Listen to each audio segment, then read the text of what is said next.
Bienvenida o bienvenido a esta exploración a fondo. Nos sumergimos hoy, en la fotografía macroeconómica y de mercados de la primera semana de septiembre de 2025. El objetivo es destilar las claves para entender el momento actual y para ello nos inspiramos en el tipo de análisis detallado que realizan observadores atentos del mercado, como por ejemplo Sergio Nozal de Shark Capital.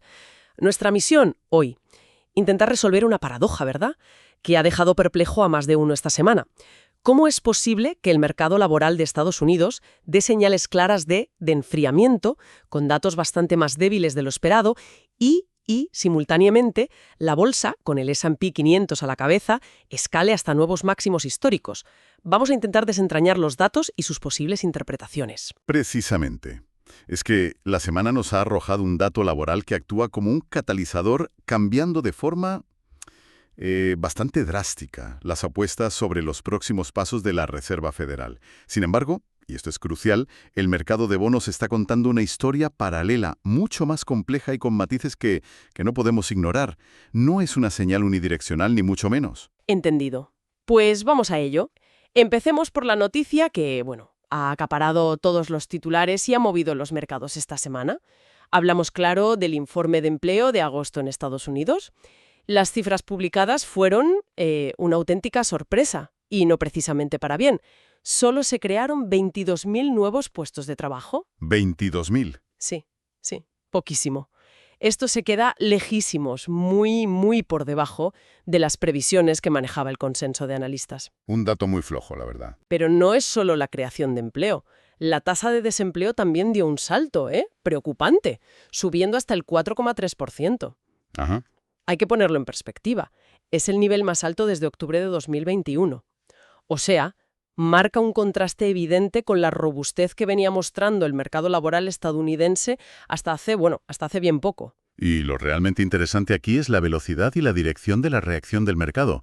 A ver, los inversores interpretaron esta debilidad no como una señal de alarma catastrófica, sino como la confirmación que quizá esperaban de que la economía, efectivamente, está perdiendo fuelle. Y esta interpretación activa casi de inmediato la expectativa de que la Reserva Federal tendrá que actuar. Claro, el famoso pivot de la Fed, que tanto se espera. Exacto. Es más, si observamos los mercados de futuros sobre tipos de interés, la probabilidad implícita de que la Fed anuncie un recorte de tipos de 25 puntos básicos en su reunión inminente, la del 17 de septiembre, se catapultó hasta rozar el 100%. Es decir, el mercado no solo lo espera, prácticamente lo da por descontado, e incluso se empiezan a valorar posibles recortes adicionales antes de que finalice el año 2025. Aquí es donde la trama se complica, y surge esa contradicción que mencionábamos al principio. Con un panorama laboral que sugiere nubarrones económicos, ¿qué hace la bolsa? Pues el S&P 500, el índice de referencia, se anota un nuevo récord histórico. A primera vista, choca bastante. ¿Cómo se explica esto? Bueno, es la clásica dinámica de malas noticias económicas son buenas noticias para la bolsa. Pero ojo, con matices importantes. La lógica subyacente es que un enfriamiento económico controlado, o eso espera el mercado, lleva a la Fed a bajar los tipos de interés. Esto abarata el coste del dinero y hace, en teoría, más atractiva la inversión en acciones frente a otras alternativas como los bonos. O sea, la expectativa de dinero fácil, ¿no? Eso es, o más barato. Eso actúa como combustible para la renta variable. Entonces, el mercado celebra que la economía vaya peor porque espera el rescate de la Fed. ¿Es así de simple? En gran medida, sí. Esa es la interpretación predominante que ha impulsado al S&P 500. También vimos ganancias en el Nasdaq y el Dow Jones, aunque como decías, el S&P fue el claro protagonista. Sin embargo, sería simplista quedarnos solo con eso. Hay que preguntarse si esta subida es sólida, si está apoyada por la mayoría de los sectores, o si es un fenómeno más concentrado. Análisis más detallados, como los que podríamos encontrar en la línea de los que realiza gente como Sergio Nozal, a menudo miran bajo la superficie del índice para ver la amplitud del mercado. ¡Ah! La amplitud. Exacto. Es decir, cuántos valores realmente acompañan la subida.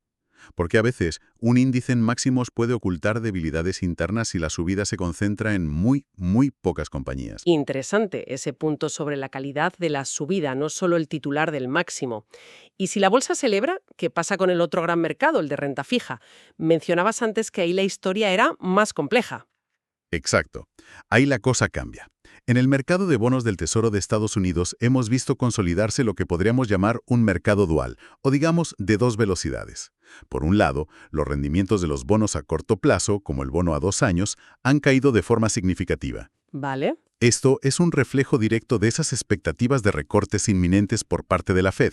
Si se espera que los tipos oficiales bajen pronto, pues los rendimientos que exijan los inversores por prestar dinero a corto plazo también bajan. Lógico. Vale. Eso encaja con la expectativa de recortes de la Fed. ¿Y la otra cara de la moneda? La de largo plazo. Pues la otra cara, y aquí está la tensión, es que los rendimientos de los bonos a largo plazo, como el bono a 10 años, que es una referencia clave para hipotecas, financiación empresarial, bueno, pues se han mantenido en niveles relativamente elevados, o al menos no han caído con la misma intensidad que los cortos. Y esta divergencia es muy significativa. ¿Y qué nos está diciendo esa divergencia? ¿Por qué los inversores siguen exigiendo una rentabilidad más alta para prestar a largo plazo si esperan que la Fed baje tipos ya, ahora? Pues nos dice que, más allá de los movimientos a corto plazo de la Fed, persisten preocupaciones estructurales, o sea, de fondo. Principalmente dos, yo diría. Una, la inflación subyacente, la que excluye energía y alimentos, que podría ser más pegajosa, más difícil de doblegar de lo que se espera. Y dos, las dudas sobre la sostenibilidad fiscal a largo plazo de Estados Unidos. Los niveles de deuda pública, el déficit, generan inquietud sobre quién comprará toda esa deuda en el futuro sin exigir mayores rendimientos. Claro. La curva de tipos, que básicamente compara los rendimientos a distintos plazos, se ha aplanado un poco porque los tipos cortos han bajado más, pero sigue invertida en algunos tramos o muy plana. Y eso históricamente se asocia con incertidumbre económica o incluso futuras recesiones. Ya. El mercado de bonos, en resumen, no parece comprar del todo la narrativa de un aterrizaje suave y sin problemas de inflación. Vendido. Es como si el mercado de bonos tuviera, no sé, más memoria o una visión más a largo plazo que el de acciones ahora mismo. Y hablando de inflación y bonos, un dato me llamó mucho la atención esta semana. Las entradas de dinero en agosto hacia ETFs, fondos cotizados, que invierten en bonos ligados a la inflación, los TIPS en Estados Unidos. Sí. Batieron récords, más de 49.000 millones de dólares. ¿Confirma esto las preocupaciones que mencionas? Totalmente. Es una señal clarísima. Mientras una parte del mercado celebra los posibles recortes de tipos, otra parte, y muy significativa por el volumen de dinero que implica, está activamente buscando refugio, buscando protegerse contra un posible repunte o simplemente la persistencia de la inflación. Una cobertura. Es una cobertura explícita, sí. Muestra que, a pesar del optimismo bursátil, muchos inversores prefieren no fiarse del todo y mantener posiciones defensivas ante ese riesgo inflacionista. Conviven las dos estrategias, claramente. Fascinante esa dualidad. Más allá de acciones y bonos, ¿qué otros movimientos relevantes hemos visto esta semana que conecten con esta historia? El dólar, por ejemplo. Bueno, la expectativa de recortes de tipos por parte de la Fed tuvo un impacto bastante directo en el dólar estadounidense. El billete verde, que venía mostrando fortaleza, Sí, estaba fuerte. pues frenó su avance e incluso cedió algo de terreno tras los datos de empleo. El índice dólar cerró la semana con una ligera caída del 0,1%. La lógica es simple. Si se esperan tipos más bajos en Estados Unidos, su moneda pierde atractivo relativo frente a otras. Lógico. ¿Y las materias primas? El petróleo. El petróleo también tuvo una semana bajista, retrocediendo cerca de un 1%. Aquí confluyeron varios factores. Por un lado, un aumento inesperado en los inventarios de crudo en Estados Unidos, que puede sugerir una demanda interna algo más débil. Y por otro, especulaciones sobre la posibilidad de que la OPEP Plus, la alianza de grandes productores, decida aumentar su oferta en los próximos meses para evitar que los precios suban demasiado, algo que también podría haberse influido por ese enfriamiento económico global que comentamos. Vale, tenemos el dólar bajando por la Fed, el petróleo por inventarios y posible aumento de oferta, y en el nivel de empresas hemos visto señales que refuercen o contradigan este panorama macro, porque ha habido noticias importantes. Sí, ha habido noticias corporativas muy interesantes que nos dan pistas sobre la salud de diferentes sectores. Mira, por ejemplo, en el sector minorista tuvimos como dos caras de la moneda. Por un lado, Macy's, los grandes almacenes, sorprendió muy positivamente. Presentaron unas ventas comparables mejores de lo esperado y, lo que es más importante, elevaron sus previsiones para el resto del año. ¡Anda! El mercado lo celebró con una subida espectacular del 21% en sus acciones. Una barbaridad. Vaya, una señal de fortaleza en un sector que se supone es sensible al ciclo económico. Exacto. Y en la misma línea, aunque en otro segmento, American Eagle Outfitters, la marca de ropa para jóvenes, sus acciones se dispararon un increíble 38% en la semana. Un 38%. ¿Y eso? Pues al parecer el detonante fue una campaña publicitaria muy exitosa que se hizo viral en redes sociales. Demuestra la capacidad de conectar con el público joven y la resiliencia de ese nicho de consumo, incluso en este entorno. Impresionante lo de American Eagle. Pero no todo fueron buenas noticias en el mundo corporativo, ¿verdad? Me suena algo de Kraft Heinz. No, claro. También hubo señales de ajuste o movimientos estratégicos con acogida, digamos, dispar. Kraft Heinz, el gigante alimentario, anunció un plan para dividirse en dos compañías independientes. Ajá. Una estrategia que busca, en teoría, desbloquear valor, pero que al mercado de entrada no le convenció mucho. La acción cayó un 7%. Quizá refleja dudas sobre la ejecución o el valor real de la separación. Ya. ¿Y en tecnología, que suele ser un motor clave? Google. En tecnología vimos fortaleza, sí. Alphabet, la matriz de Google, tuvo una muy buena semana, subiendo un 9,1%. La noticia clave fue que evitaron sanciones económicas significativas en un importante caso antimonopolio en Estados Unidos. Eso eliminó una fuente de incertidumbre. Buenas noticias para ellos. Sí.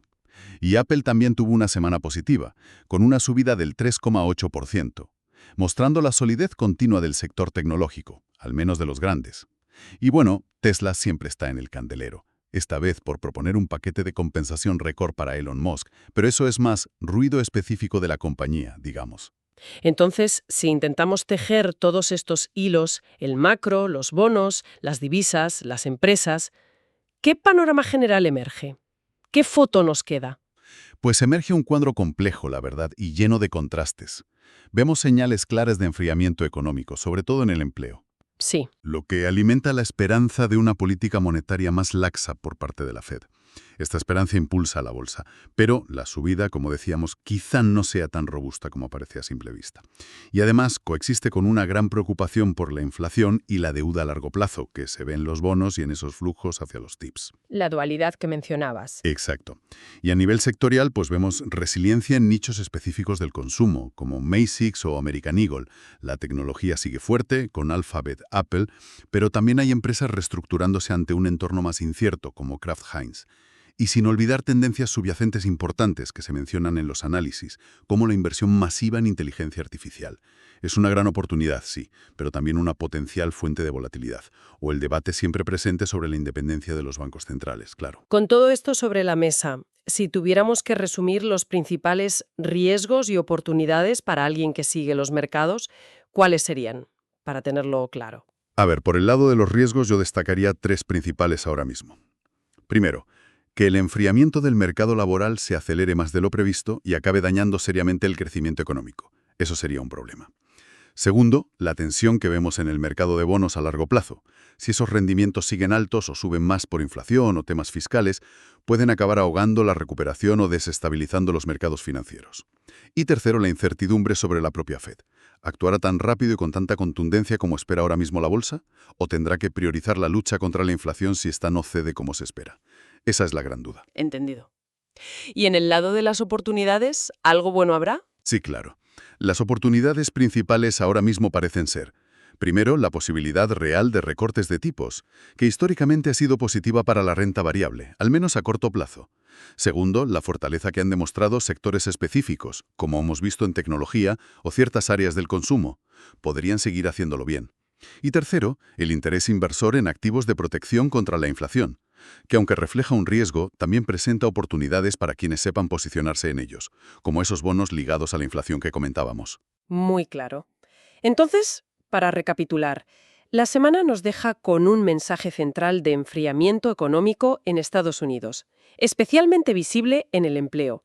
El mercado de acciones reacciona con euforia, alcanzando nuevos máximos, apostando todo, o casi todo, a que la Reserva Federal intervendrá bajando tipos. Sí, pero esa es solo una parte de la fotografía.